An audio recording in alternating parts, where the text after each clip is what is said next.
नाशिकमध्ये सुरू असलेल्या बिराड आंदोलनाच्या पार्श्वभूमीवर ऑल इंडिया पॅन्थर सेनेचे राष्ट्रीय अध्यक्ष दीपक केदार यांनी आंदोलनस्थळी भेट देत आपली भूमिका मांडली। यावेळी लोकशास्त्र न्यूजच्या माध्यमातून त्यांना उपवर्गीकरण, कल्याण येथील वालधुनी बौद्ध विहार प्रकरण आणि काँग्रेस जनता पार्टीबाबत थेट प्रश्न विचारण्यात आले।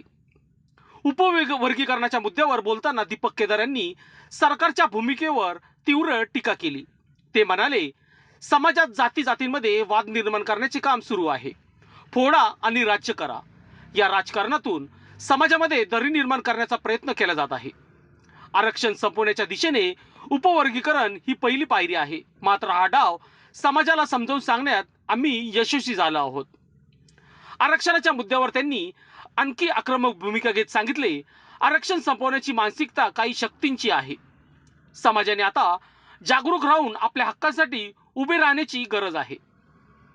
कल्याण येथील वालधुनी बौद्ध विहार प्रकरणावर बोलताना दीपक केदार म्हणाले, या प्रकरणात श्रीकांत शिंदे यांच्या माध्यमातून पाठपुरावा झाला। त्यांनी आयुक्तांची भेट घेतली असून भव्य स्तूप उभारण्याचे आश्वासन देण्यात आले आहे। आता केवळ आश्वासन नको तर प्रत्यक्षात स्तूपांचे काम लवकर पूर्ण झाले पाहिजे। तसेच भिक्खू संघांवर झालेल्या कारवाईची सखोल चौकशी झाली पाहिजे। काँग्रेस जनता पार्टीबाबत प्रश्न विचारला असता त्यांनी तीव्र शब्दात प्रतिक्रिया दिली। म्हशीला लागलेली गोचिड काढली तर तिची ताकद कळते, त्याचप्रमाणे जनतेच्या प्रश्नावर बसलेल्या लोकांना आता उत्तर द्यावे लागेल। विद्यार्थ्यांच्या प्रश्नांकडे दुर्लक्ष करून खुर्चीला चिटकून बसणाऱ्या विरोधात जनतेमध्ये नाराजी आहे। आंदोलनाबाबत इशारा देताना दीपक केदार म्हणाले, आंदोलन सुरू असून लगेचच फरक पडेल असे नाही, पण जनतेचा मोठा उठाव झाल्याशिवाय पर्याय राहणार नाही। बिराड आंदोलन आता केवळ घरांच्या प्रश्नापुरते मर्यादित न राहता आरक्षण, सामाजिक न्याय आणि राजकीय भूमिकांवर केंद्रित होत असल्याचे चित्र दिसत आहे। लोकशास्त्र न्यूजसाठी बंटी आढाव, सातपूर। उपवर्गीकरणाचा विषय असो त्याच्याकडे आपण कसं बघता? आज हा बिराड आंदोलनाचा विषय आणि तो महत्त्वाचा आहे। याच्यावरती मी व्यवस्थित आंदोलन माझं राज्यभर चालू आहे। दंगली भडकवण्याचं षडयंत्र आहे, जातीमध्ये वाद लावायचं षडयंत्र आहे आणि आमच्या सगळ्या भूमिकेतून तो दंगलीचं षडयंत्र आम्ही हाणून पाडलं आहे। यांना कुणाला काहीच द्यायचं नाही आहे, केवळ फोडा आणि राज्य करा हे धोरण राबवायचं ते आणि आम्ही एक्सपोज केलं आहे।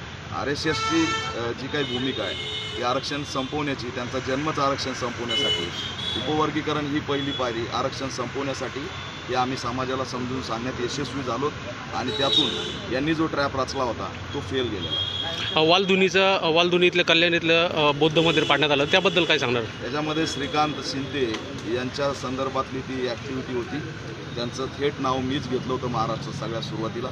त्यांनी आयुक्ताशी बैठक केली आणि त्या ठिकाणी भव्य असं स्तूप बांधून देण्याची आश्वासन दिलं। त्यांनी दिलेलं आश्वासन लवकर पूर्ण करावं आणि आमच्या भिक्खू संघांवरती झालेल्या कारवाईची चौकशी करावी ही आमची भूमिका आहे। नीट पेपर संदर्भात काँग्रेस जनता पार्टीने पुण्यामध्ये आंदोलन केलं होतं, याकडे आपण कसं बघता? नाही, चांगली भूमिका आहे, परंतु गोचिड, म्हशीचा लागलेला गोचिड असतो तो जर कोणी काढला असेल तर त्याला माहिती आहे ते काम किती हार्ड आहे। त्याच्यामुळे विद्यार्थ्यांची हत्या करून वचडासारखे जे काय खुर्चीला चिटकून बसले ते काय खुर्च्या सोडायला तयार नाहीत। हे आंदोलन जरी सुरू असलं तरी त्यांच्यावरती काही फरक पडेल असं वाटत नाही। त्यासाठी एकदाच जन उठावाशिवाय आता पर्याय नाही। लोकांनी लोकांसाठी उचललेले अस्त्र म्हणजेच लोकशास्त्र न्यूज।